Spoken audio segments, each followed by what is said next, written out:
언제나 어디서나 우리는 RSA. RSA 총동문회. 김석 교수님 박수로 맞이해 주시기 바랍니다. 네, 반갑습니다. 예, 자, 인사드리겠습니다. 김석입니다. 반갑습니다. 오늘 정말 날씨가 너무 덥죠. 네, 저도 여의도에서 이제 오늘 결혼식이 있어가지고, 제가 결혼하는 거 아니고, 근데 이제 제가 아는 지내는 분이 이제 국회의원 분이 한 분 계신데, 그분 아들 결혼식 하는데, 다시는 정치인 결혼식 가면 안 되겠다. 줄을 서시오 해가지고, 겨우 얼굴 도장 찍고 보느라고 아주 힘들었습니다. 예, 그래도 굉장히 늘 줄 알았는데 다행히 딱 시간 맞춰서 올 수 있어서 어쨌든 오늘 우리 길 회장님이 이 관악 미스터홈즈와 같이 이렇게 연합을 해서 또 어떤 좋은 또 이렇게 무대를 통해서 또 확장 이전된 것을 다시 한번 좀 축하드리고요. 또 여러분들도 아마 오늘 축하해주러 많이 오신 것 같은데 여기가 좀 중심이 돼서 또 저희 또 RSA 또 더 발전이 좀 됐으면 좋겠습니다. 어떻게 요즘 어떻게 준비하실 만한가요? 네. 네. 근데 뭐 다 이제 뭐 힘든 건데 어쨌든 간에 주가만 올라가는 것 같습니다. 자, 어쨌든 오늘 짧은 시간에 뭐 우리 늘 공부했지만 이 부동산 세금에 대해서 이 시간에 다 얘기한다는 건 좀 그렇고 또 우리가 이 내용 중에서 좀 필요한 내용들 좀 말씀드리고요. 그 다음에 특히 이제 부동산 세금 정책이 지금 아무래도 좀 화두가 되는데 그래서 뭐 제가 알고 있는 정보로는 문재인 정부 때 세금 규제를 잘못하는 바람에 여러 가지 부동산 시장에 어려움을 겪었고 그것이 정권에 타격을 줬기 때문에 아까도 이제 결혼식장 간 이유 중에 하나는 또 정치인들한테 이 세금제도 어떻게 되는 거냐 입법을 하니까 좀 물어보기도 했는데 어쨌든 지금 제가 듣는 바로는 세대 정책을 지금 준비를 하고 있는데 그래서 이번 달 말이나 아니면 8월 말 보통 내년 세법 개정안이 8월 중하순에 나와요. 8월 중하순에. 그러니까 오늘 제가 이 말씀드리는 부분들은 그냥 참고만 하시고 내년 세법 개정안이 중요합니다. 이것이 이제 이재명 정부가 어떻게 생각하는 것인지 부동산 시장을 그 부분을 우리가 세금 정책을 통해서 감지할 수가 있기 때문에 차후에 또 시간이 되면은 그 세법 개정안 가지고 한번 세금 정책을 좀 분석하는 그런 시간을 또 한번 가져보도록 하겠습니다. 그래서 오늘은 우리가 작년에 이제 통과된 안 가지고 그냥 가볍게 좀 말씀을 드리도록 하겠습니다. 근데 일단은 뭐 지금 이재명 정부의 어떤 부동산 정책의 흐름은 뭐 아까 우리 이종 교수님 뭐 제가 강의를 듣지 못했지만 어쨌든 서울권은 좀 모르겠지만 지방 부동산 경기를 좀 활성화시키자. 지방 경기를 활성화시키자. 그거는 이재명 정부의 공약집에 나와 있어요. 근데 우리가 의외로 정치인들의 공약집을 안 봅니다. 근데 정치인들이 가장 목숨 걸고 하는 게 뭐냐면 공약 이행상이에요. 그걸. 그래서 그 공약집의 디테일한 부동산 부분을 우리가 잘 들여다볼 필요가 있습니다. 그걸 토대로 얘네가 정책을 만들기 때문에. 다만 지금 부동산 정책을 총괄지휘하는 파트가 그래도 도시계획을 좀 아시는 가천대 교수가 이번에 거기 핵심 멤버로 참여를 하고 있고 과거에 세금 규제를 통해서 규제했던 이제 세종대 라인 쪽 교수들은 다 커팅이 됐고요. 그래서 조금 그런 부분을 긍정적으로 좀 저희가 바라보는데 다만 지금 대출 규제 때문에 지금 난리죠. 그래서 이 부분과 또 공급 정책을 어떻게 발표할 것인지 그 부분을 우리가 좀 지켜보고 그에 따라서 저희가 또 중계를 어떻게 해 나가야 되는 것인지를 하는 것이 의미가 있지 않을까라고 생각합니다. 자, 그럼 거두절미하고 우리 부동산 세금 그렇습니다. 뭐 항상 여기 보시면은 정말 우리가 늘 공부하지만 항상 이렇게 많은 세금이 있는데 우리 실무에서는 항상 고객들이 물어보는 게 딱 이거죠. 매도인의 양도세, 매수인의 취득세, 보유하면 종부세. 그러니까 사실은 우리가 시험 공부할 때는 정말 이거 다 공부했는데 우리 실전에서는 요거 노란 색깔 치는 거 취득세, 종부세, 양도세 요게 거의 손님들이 물어보는 거예요. 그렇죠? 그 다음에 하나 더 얹자면 임대사업자가 되면 뭐 어떻게 되냐. 거의 질문이 이거야. 그러니까 여러분들이 이런 핵심 엑기스에 대한 포인트를 계속 업데이트 하시면서 공부를 해 놓으시면은 여러분 충분히 이런 복잡한 세금도 수행할 수가 있습니다. 근데 문제는 우리가 이게 항상 뭐 이런 우리가 콘서트도 있고 특강도 있지만은 항상 우리가 들을 때는 알아요. 그렇죠? 근데 이놈을 이렇게 돌아서면 기억이 안 나요. 그렇죠? 네. 그렇다고 옛날처럼 모의고사를 볼 수도 없고 모의고사를 보면 되는데 또 모의고사 보면 상처받잖아요. 그래서 방법은 어쨌든 이게 좀 모티브가 돼서 이 넓은 공간에서 좀 이런 정기적인 세미나나 이런 특강 같은 게 좀 있으면 좀 좋겠다. 오늘 제가 와보니까 정말 이 정도면은 그냥 학원 하나 같이 이렇게 해도 될 것 같아요. 네.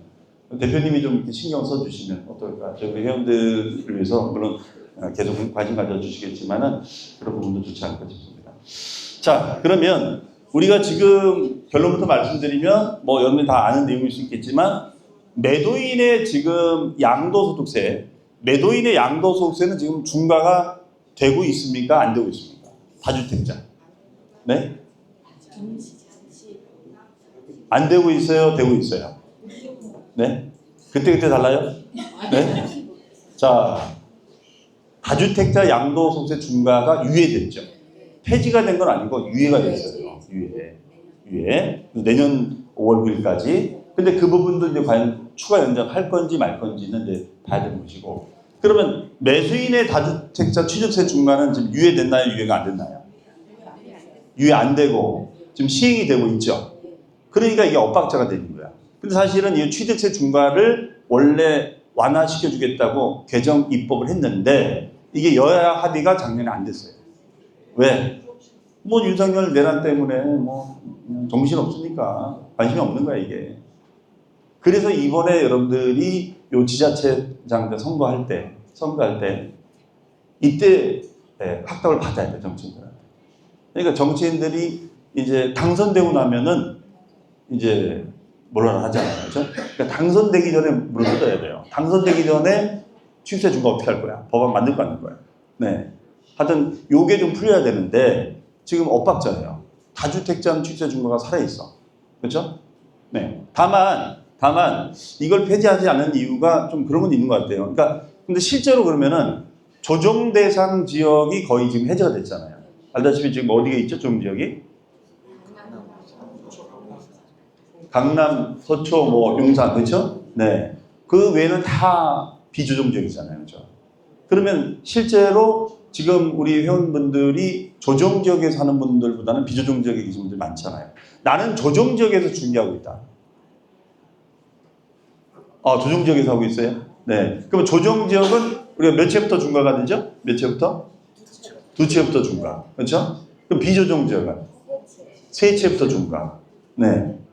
왜 이렇게 답변을 잘하는 거야? 이런 날도 있네요. 네. 자, 비조정 지역은 세 채부터 중과가 돼요. 그래서 사실은 우리가 세 채부터 중과가 되기 때문에 그 부분에 대해서 일단 내버려 두고 있는 것 같은데 그러나 어쨌든 실제로 이 취득세 중과는 큰 의미가 없단 말이에요. 그래서 저는 개인적으로 이거는 무조건 폐지가 돼야 된다. 아니면 중과를 유예시켜 주든가 아예. 그렇죠? 이런 부분들이 좀 앞으로도 좀 개정의 여지가 있지 않을까 싶습니다. 이게 하나만 이제 있습니다. 그래서 여기 보시면은 내용 보시면 그렇습니다. 자, 이게 우리가 알고 있는 내용이죠. 비조정 지역은 우리가 두 채까지는 중과가 안 돼. 근데 세 채부터 중과가 되는 거예요. 그 다음에 가장 폭탄이 뭐였죠? 주택법인이야. 주택법인은 무조건 우리가 취득하면은 몇 프로 중과? 12% 중과를 받는 거예요. 그래서 사실 지방에 미분양 아파트를 많았을 때 주택법인 만들어가지고 주축했는데 그게 폭탄 맞은 거죠. 그러니까 이 부분들도 저는 좀 이제 완화시켜줘야 되지 않는가. 그래서 지방에 미분양을 만약에 법인을 만들어 산다면 그러면 이거 중과도 좀 법인은 좀 풀어줘야 되지 않는가. 그러니까 이런 이제 저의 요소들이 아직도 개정이 안 되고 있다. 그래서 이 부분이 추후 개정안에 어떻게 반영이 될지 요거를 좀 제가 눈여겨볼 필요가 있겠습니다. 네. 자, 물론 이제 중과가 안 되는 주택이 있어요. 여기서 이제 쭉 보시면은 우리하고 이제 관련된 게 이거죠. 공시가격 1억 원 미만짜리.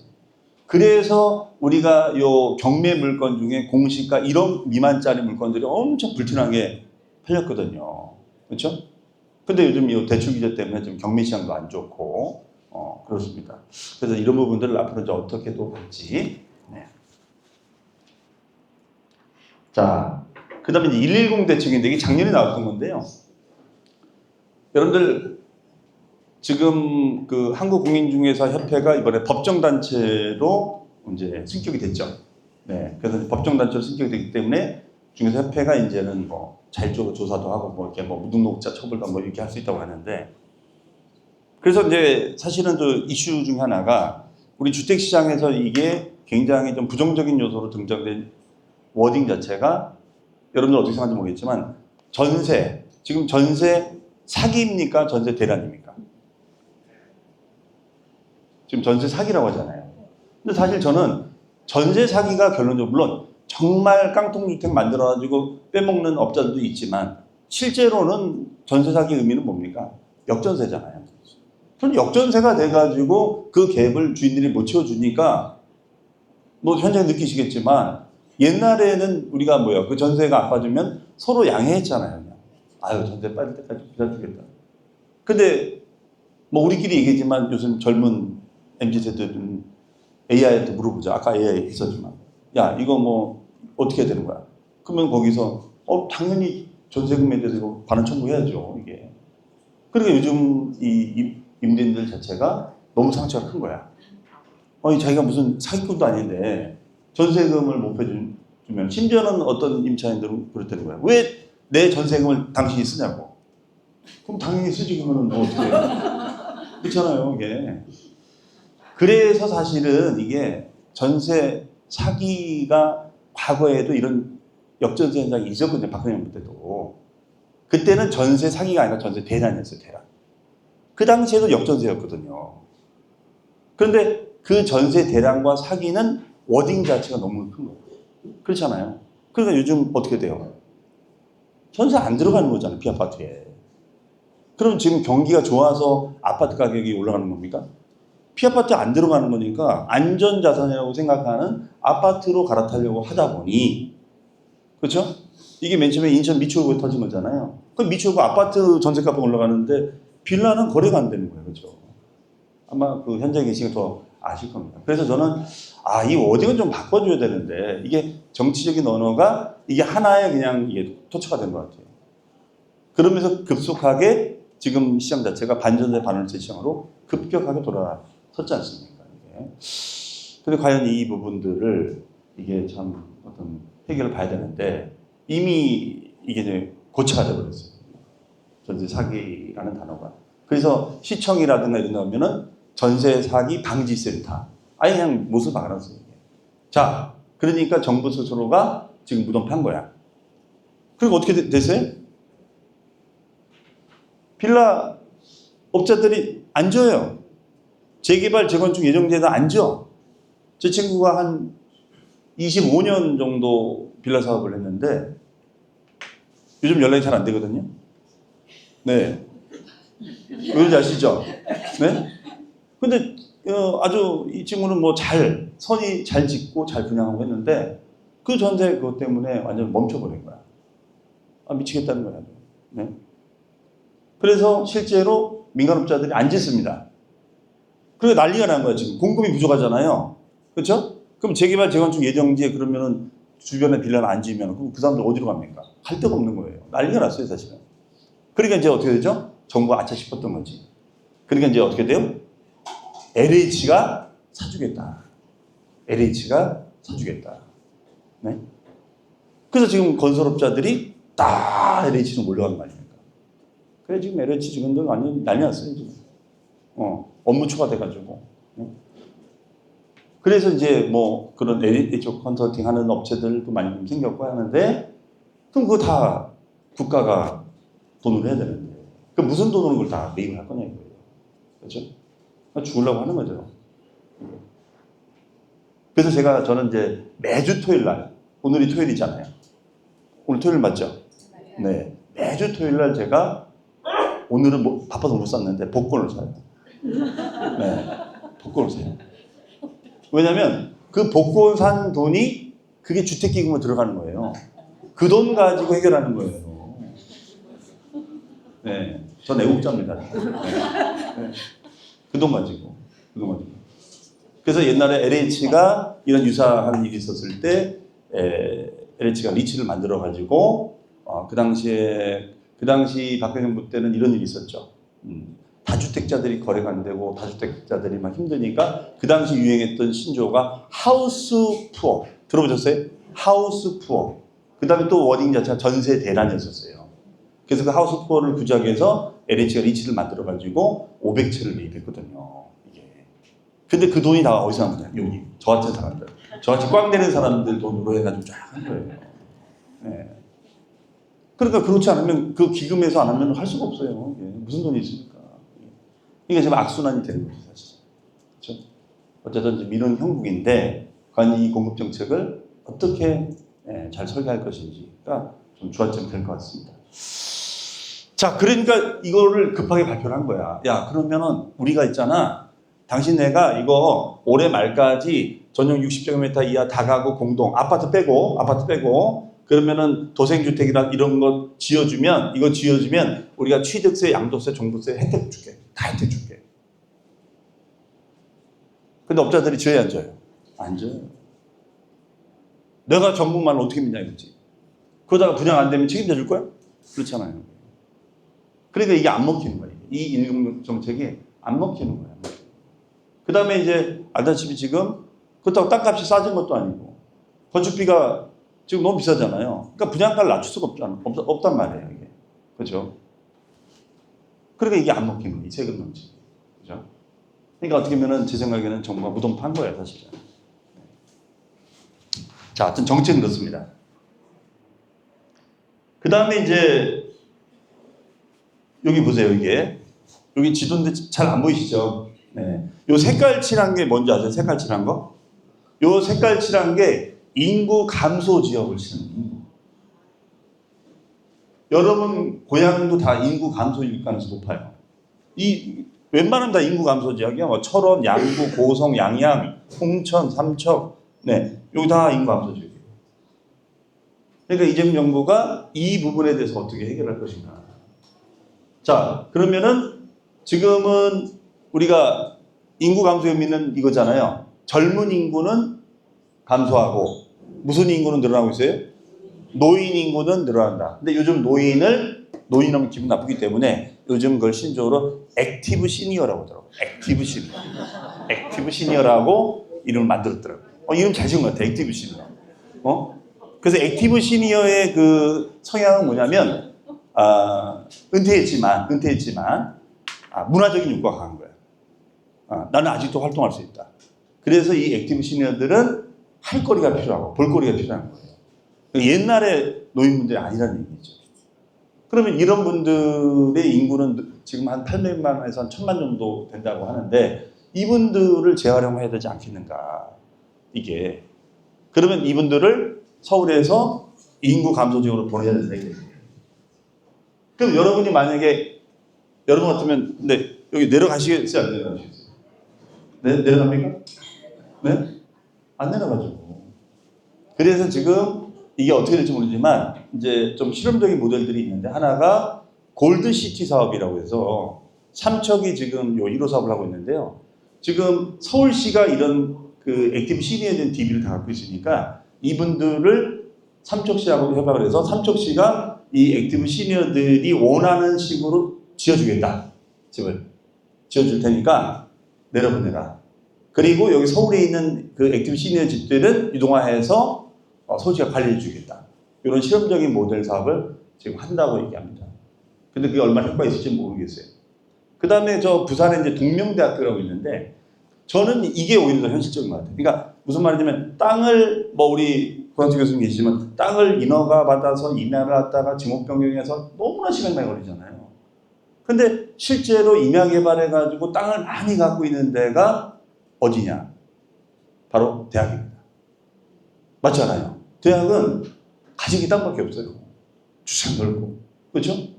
그래서 지금 부산 동명대학교가 땅을 대고 거기에다가 복합형 주택개발 사업을 지금 한다고 합니다. 네. 그러면 그게 의미가 있는 게 뭐냐면 거기에다는 이제 복합평균 주택에는 이제 시니어들도 들어가는 거죠. 그 다음에 거기에 이제 의원 병원들도 들어가는 거고 대학 주변에는 병원들이 많이 있으니까. 그 다음에가 또 이런 시니어분들 중에서도 캐리어가 있는 분들, 여러분처럼 캐리어가 있는 분들이 뭔가 재능 기부하고 싶거든요. 그럼 거기에 이제 멘티 멘토, 거기 학생들 멘티 멘토, 그럼 다양한 전공들이 계시니까 멘티 멘토가 되는 거죠. 그래서 그 멘티 이제 애들한테 멘토 역할을 해주는 거죠. 다만 너무 이제 말을 많이 하시면 라떼가 되기 때문에 네, 좀 잘해야죠. 또 요새 청년들한테 까이면 이게 참 슬퍼요, 그렇죠? 그래서 제 생각에는 이건 말이 되는 것 같아요. 차라리 대학에다가 지금 지방의 대학에 진짜 학생들이 없어요. 제가 그 대구 카톨릭대에 가서 한번 부동산학과 가서 3학년 수업을 하는데 제 뒤 타임이 국제재무관리인데 다 외국인들이야. 몽골, 베트남, 중국. 그 3개국어를 얘네들이 동시에 하는데 미치겠더라고. 이걸 어떻게 이런 친구들 어떻게 가르치나. 근데 이 친구들이 없으면요 대학이 안 돌아가지고 심각해요 지금. 그래서 저는 지방에 있는 대학과 연계한 이런 공동개발 그런 것도 의미가 있지 않을까. 그 다음에 이제 저도 이것도 듣는 얘기인데 지금 역세권 청년주택 같은 거 많이 하잖아요. 근데 지금 이게 하도 실무적으로 뭐 역세권 청년 뭐 이게 말이 많은 거니까 복합형으로 하자. 청년도 들어오고 중장년도 들어올 수 있게끔 하자. 지금 이렇게 얘기를 한다고 하는데 이런 정책들이 얼마나 이제 현실감 있게 할지를 좀 지켜볼 필요가 있지 않을까. 자, 그래서 여기를 그러면 활성화시켜주기 위해서 그런 뭐 골드 스마트 시티 사업도 하면서 세금 혜택도 줄게. 이거예요, 결론. 그러면 요 세금 혜택을 딱 보면은 이겁니다. 자, 인구 감소 지역에 대해서 무주택자가 일가구 주택을 수연자가 주택을 취득하게 되면 취득세를 내년 10월 말까지 25%를 감면해 주겠다. 그렇죠? 근데 감면해 줄 거면은 50% 100% 화끈하게 해줘야지. 25% 이거 와닿지 않거든요, 사실은. 그러니까 이게 뭐냐면 결론적으로 그래서 정책이라는 거는 이게 TFT로 해서 통합형으로 해서 세제실 이렇게 해서 이렇게 해야 돼. 다 따로따로 놓으니까 정책의 실효성이 떨어지는 거예요. 이 부분이.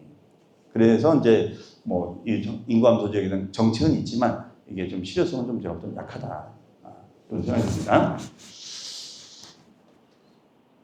자, 그 다음에 이제 증여세입니다. 증여. 자, 손님들이 우리가 이제 중요하다면 요 증여세 질문도 많이 해요. 그죠? 거의 질문이 뭐 상속이 좋은 거냐, 증여가 좋은 거냐. 어떻습니까? 요즘 손님들이 증여를 많이 물어보세요? 상속을 많이 물어보세요? 그러겠죠. 뭐 상속을 많이 물으면 뭐 맨날 준다는 건데, 그렇지 않을 거 아닙니까? 그렇죠? 네. 그럼 실제로 요즘은 사전 증여들을 많이 합니다. 네. 사전 증여들을 많이 하고, 그 다음에 자식이 이제 다들 한두 명밖에 안 되다 보니까 그런 증여된 가짐들이 많아요. 근데 우리가 공인중개사 공부할 때는 이 상속증여세를 공부했어요, 안 했어요? 기억이 안 나는 것이 아니라 시험범위 없습니다. 네, 기억이 안 나는 것이 아니라 시험범위 없어요. 네, 그러다 보니까 이게 필요한데 이게 16회 시험 때부터 빠진 거야, 이게. 네, 우리 공법에 산지관리법 빠진 거랑 똑같아요. 네, 그러니까 산지관리법 요새 모르니까 임야주기가 잘 안 되는 것처럼. 어쨌든 그런데 이 증여를 이제 많이 물어본단 말이에요. 그러면 여러분 알다시피 우리가 증여가 하여튼 제가 이건 강의할 때만 얘기했지만 하여튼 세법상 가장 수혜택이 많은 게 뭐 증여세든 뭐 연말정산 소득세든 배우자가 제일 중요해요.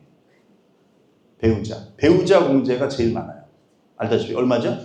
6억이면 6억, 6천만 원이나 6억이에요. 그러니까 배우자가 있고 없고 차이가 엄청난 거예요. 배우자가 있어야지 절세 효과를 갖다가 누릴 수가 있어요. 그래서 제가 그런 중개사무소 봤어요. 중개사무소인데 옆에 결혼상담소를 같이 운영하시더라고요. 이건 경업금지가 되나 안 되나요? 그건 모르겠네. 네. 그러니까 이 사장님이 모르겠어요. 이거랑 결혼상담소를 같이 하는 거야. 모르겠어요. 이 규정을 활용하는지도. 증여 공제를 받는 배우자가 있어야 된다. 6억씩이니까. 전 배우자가 없는데 걱정 마시라. 준비해놨어요. 그럼 말이 되겠더라고. 그래서 결혼 상담소 이거 말이 되네. 그래서 좀 이렇게 좀 인맥이 많으신 분들은 요즘 뭐 중이 좀 힘드니까 그것도 좀 부업으로 이렇게 하시면서 그렇죠? 그러면 짝 해주면 그래도 뭐 도와줬잖아. 그러면 뭐 물건 하나 주겠지. 그렇죠? 그럼 배우자 물건, 예비 배우자 물건, 본인 물건 이렇게 하면 좋잖아요. 네.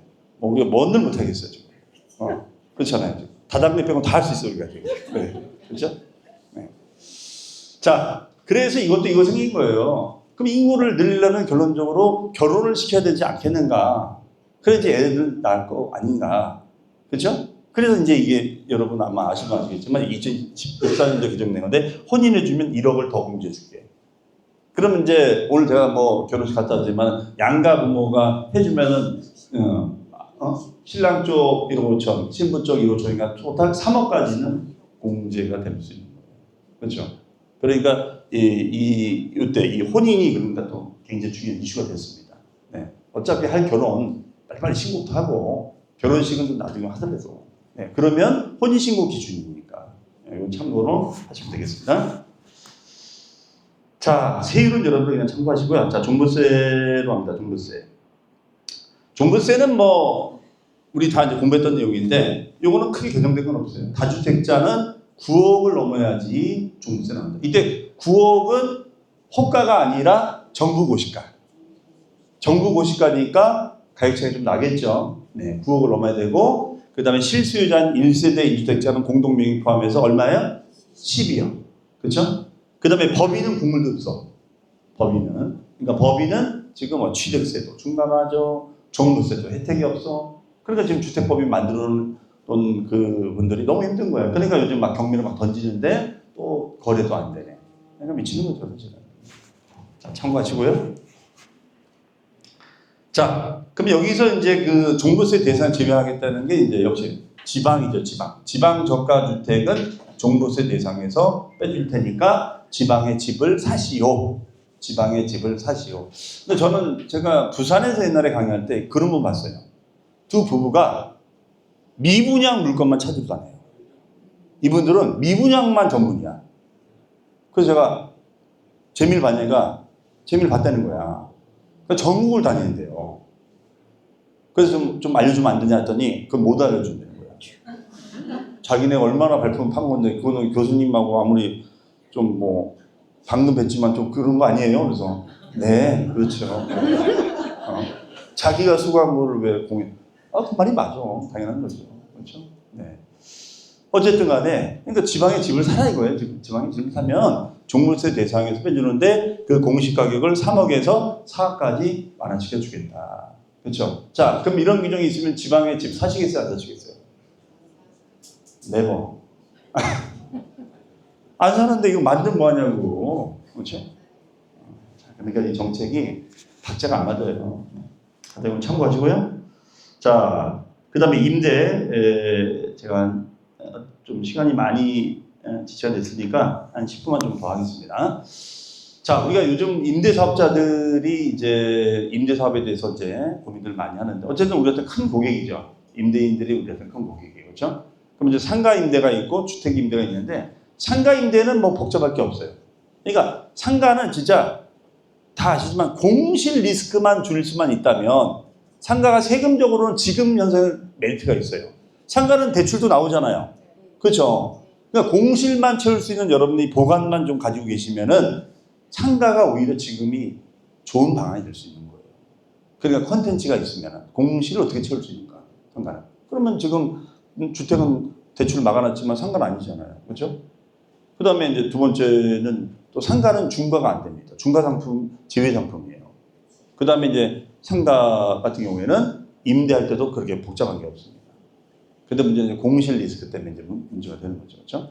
그러면 상가는 우리가 월세 수입에 대해서는 이거 신고 세금에서 발행하죠? 네. 그 다음에 보증금 전세금, 보증금 전세금에 나오는 이자를 우리가 무슨 임대료로 하죠? 무슨 임대료? 간주 임대료 하죠? 간주 임대료. 그렇죠? 간주 임대료. 네. 앞에 분들만 이렇게 답변을 하시는 거니까. 그래서 뒤에 분들은 중개 안 하시나요? 대접료 왜? 네. 화이팅입니다. 할 수 있다. 우리는 할 수 있다. 그러면 상가 임대료는 월세도 세금계에서 발행하고 보증금 이것도 신고 대상이 돼. 그런데 거의 잘 하시는데 여기 보세요. 보증금 전세금의 간주임대료는 세금 계산서 발행의 면제예요. 면제야. 그러다 보니까 보통 세무사 사무실에 맡긴 분들은 실수하지 않는데 보증금에 대한 이자를 갖다가 나홀로 신고하는 분들이 빠뜨리고 신고를 누락하는 경우가 있어. 세금 계산서 발행을 안 하는 거니까 이거는 신고 안 해도 되는 거 아닌가라고 생각한다는 거죠. 이해하시겠죠? 그래서 세무사 사무실에 맡기는 이유는 이분들은 맨날 이것만 하잖아요. 그러니까 실수함이 없는 거야. 그래서 여러분들이 나홀로 하는 것도 좋지만 저런 실수하면 또 문제가 된다고요. 그래서 우리가 법무사한테 맡기고 이렇게 하는 이유가 다 거기 있는 것입니다. 예? 근데 이제 상가는 깔끔한데 이 주택은 머리가 아파요. 주택은 머리가 아파. 그러면 가장 좋은 거는 여기 보니까 몇 채예요? 한 채. 한 채가 제일 나이스해요. 그렇죠? 한 채. 근데 여러분들이 만나는 손님들이 한 채 갖고 있는 사람들이 아니잖아요. 그러니까 사실은 한 채가 되면 월세도 비과세고 보증금 전세 그다음에 간주임대료도 신고 안 해도 되는 거지만 우리가 이제 두 채부터는 월세는 신고하고 세 채부터는 간주임대료도 신고 대상이 된다는 거예요. 그런데 이번에 개정된 게 뭐냐면 자 이게 원래는 좀 아쉬운데 이게 옛날에 전용 60이었었어요. 근데 이것이 전용 60짜리가 그냥 판기 현상이 발생되니까 이걸 강화시켜 버린 겁니다. 그래서 전용 40 이하 기준시가 2억 이하 주택은 간주임대료 대상에서 제외하겠다. 내년 2026년도까지. 그럼 이게 무슨 말이냐면 자 그러니까 이 규정의 의미는 뭐냐면 갭 투자를 규제하겠다 이 논리예요. 갭 투자를. 그러면 자 내가 전용 85, 전용 60, 전용 60인데 다 갭으로 돌린 거야. 그리고 보증금 4억이야. 그럼 나 이 갭 투자한 거 신고해야 돼 안 해야 돼요? 자 다시 전용 85, 전용 60, 전용 60 보증금 4억이야. 그러면 다 전세 갭으로 한 거예요. 그러면 이거 신고해야 돼 안 해야 돼요? 신고해야지. 85, 60, 60 보증금 4억이니까. 왜냐면 주택이 세 채가 되고 보증금 합계가 3억을 넘었잖아요. 그러면 신고 대상이 되는 거야. 근데 이번에는 전용 85, 전용 60, 전용 40이야. 근데 보증금 4억이야. 그러면 신고할 필요가 있을까 없을까요? 없어요. 왜냐면 전용 40제곱미터가 들어가면은 주택수에서 빼버려. 그러면 85, 60은 대상이 되는데 40점이 빠지는 거니까 적용주택이 두 채밖에 안 되는 거잖아요. 그럼 두 채밖에 안 되면 간주임대료 과세를 한다 안 한다? 안 하는 거거든. 그러면 전용 40 이하짜리면 어떤 물건들이에요? 거의 뭐 도생 물건들이지. 그러니까 극소형 주택은 갭 투자해도 괜찮다 이거야. 근데 이것이 옛날엔 60이었었어요. 그때는 괜찮았어요. 60이니까 전용 60 아파트까지는 다 제껴졌단 말이에요. 근데 그건 지금 다 막아놓은 거지. 그래서 좀 아쉬움이 있다. 이 제도를 만든 이유는 갭 투자를 규제하겠다 이런 논리입니다. 하지만 두 채까지 갭은 괜찮아요. 두 채까지. 두 채까지 갭이 돼버리면 다 두 채가 다 전세예요. 그러면 어떻게 돼요? 과세 안 하는 거예요. 세 채부터는 이제 문제가 된다는 거죠. 그렇죠? 네, 그런 규정입니다. 그래서 상가는 좀 깔끔하게 돼 있는데 주택은 주택 수에 따라서 세금 규정이 아주 복잡하게 돌아갑니다. 그 다음에 요즘은 임대사업자 등록들을 요새 합니까 안 합니까? 네? 대부분 다 하잖아요. 네? 요새 아예 중개를 끊었구나 이제. 네. 자, 임대사업자 등록들을 한단 말이에요. 다만 장기 임대사업자가 몇 년이죠? 네? 10년. 원래 8년이었다 10년으로 늘었죠? 그러다 최근에 이제 6년 단기 임대가 부활됐습니다. 아파트 빼고, 그게. 네. 자, 그래서, 요거는 이제 내년부터 시행해요, 얘는 고가주택 같은 경우에는 두 채부터도 얘는 간주임대료 대상에 넣겠다. 이거 내년부터. 지금 괜찮은데. 그러니까, 보증금 합계가 10억을 초과하는 경우에는 두 채부터도 갭 투자하는 분들은 간주임대료 신고 대상이 된다. 근데 이것을 과연 내년부터 시행할지 안 할지는 개정안으로만 나와 있기 때문에 역시 올해 개정안을 들여다봐야 돼요. 이거는 그래서 이거는 내년에 시행 예정입니다. 내년에. 자, 그 다음에 이제 이거는 이제 다주택자 양도세 비과세 규정인데 우리 공부할 때 많이 했었죠. 자, 남자는 28이에요. 근데 여자는 38이에요. 네. 결혼해도 돼야 안 돼요? 여러분 아들은 돼야 안 돼요? 안 돼요. 내 아들은 안 돼요. 내 아들은 안 돼요. 남의 아들은 야 10살 그게 뭐 차이가 있니? 근데 내 아들은 안 돼요. 내 아들은 안 돼요. 왜? 이 여성분이 혹시 언니라면 어떡할 거야? 그렇죠? 앞으로 언니라 볼게요. 어머니보다는 난리 나는 거죠. 네. 그러면 어쨌든 나이에 상관없이 혼이 난 날부터 몇 년 이내 팔아라? 10년 이내 팔아라. 이게 작년까지는 5년이었거든요. 그러니까 10년까지 연장해 줄 테니까 결혼만 해다오 제발. 이거예요. 결혼만 해다오. 그렇죠? 10살이 문제니 이 얘기입니다. 자, 그 다음에 이제 요게 하나 있어요. 요거 잘 보셔야 되는데, 요거는 내가 자가 거주주택이 있어. 자가 거주주택. 근데 내가 집을 하나 또 사가지고 아까 말씀드린 임대주택을 하나 이제 해놓은 거야, 등록을. 그러면 내가 요 장기 임대주택으로 등록하고 요 자가 거주주택을 팔아. 그러면 뭐 해준다? 비과세를 해줘요. 그런데 이게 딱 한 번밖에 안 됐어. 딱 한 번밖에. 생애 한 차례. 그러니까 이걸 비과세 받고 또 사, 또 거주해, 또 팔면 그건 비과세가 안 됐단 말이에요. 이거 우려먹는 것이 아니다 이거야. 한 번밖에 안 해줘요. 근데 이거를 지금 뭐라 써놨어요? 횟수 제한 없이. 횟수 제한 없이. 그러니까 이 손님이 팔아서 다시 사서 거주하면 또 비과세 주겠다는 거야. 그러니까 거주 임대는 메리트가 있게 된 거예요. 이해되시겠죠? 자, 그럼 여기서 요 거주주택이, 요 주택이 비조정지역이야. 비조정지역이에요. 그러면 얘는 2년 보유하고 1년밖에 거주가 안 돼 있어. 그래도 비과세 되겠죠? 2년 거주 안 되는 거죠. 비조정지역이야. 그러면 사고 터지는 거야. 요거는 조정지역이든 아니든 무조건 2년 거주가 돼 있어야 돼요. 이거 조심하셔야 돼요. 이것 때문에 난리 나는 데가 많아요. 이것도 조정지역만 2년 거주인 줄 알고 비조정지역은 2년만 가지고 있으면 되는 거라고 상담을 했다가 난리가 나는 게 많습니다. 이 케이스는 조정지역이든 아니든 반드시 2년 이상 거주가 돼야 돼요. 그래서 제가 항상 말씀드린다시피 비과세에 대한 거는 복잡하기 때문에 꼭 여러분이 거래하는 세무사나 저기 할 때 최소 손님한테 얘기를 하셔야 돼요. 꼭 검증을 받아보라. 그렇지, 그냥 받아보라고. 그렇지 않으면 이거는 딱 실수하기 딱 좋은 거예요. 이해하시겠죠? 네. 조심하셔야 됩니다. 네. 근데 이게 딱 이렇게 알아야 되는데 이게 또 한 일주일 지나면 기억이 안 나는 게 있잖아요. 그게 문제입니다. 자. 그 다음에 다주택자 중과 요거는 아까 말씀드린 대로 내년 5월 9일 양도분까지 유효됐으니까 요거는 제가 드릴 말씀 없고요. 자, 하나만 더 말씀드리겠습니다. 자, 요거까지는 말씀드리고 끝내겠습니다. 이거 중요한 거니까. 주택 용도 변경 후 양도시 과세기준 합리화 중. 자, 이게 이거잖아요. 이 사람이 1세대 1주택자야. 비과세 물건이에요. 이 손님이.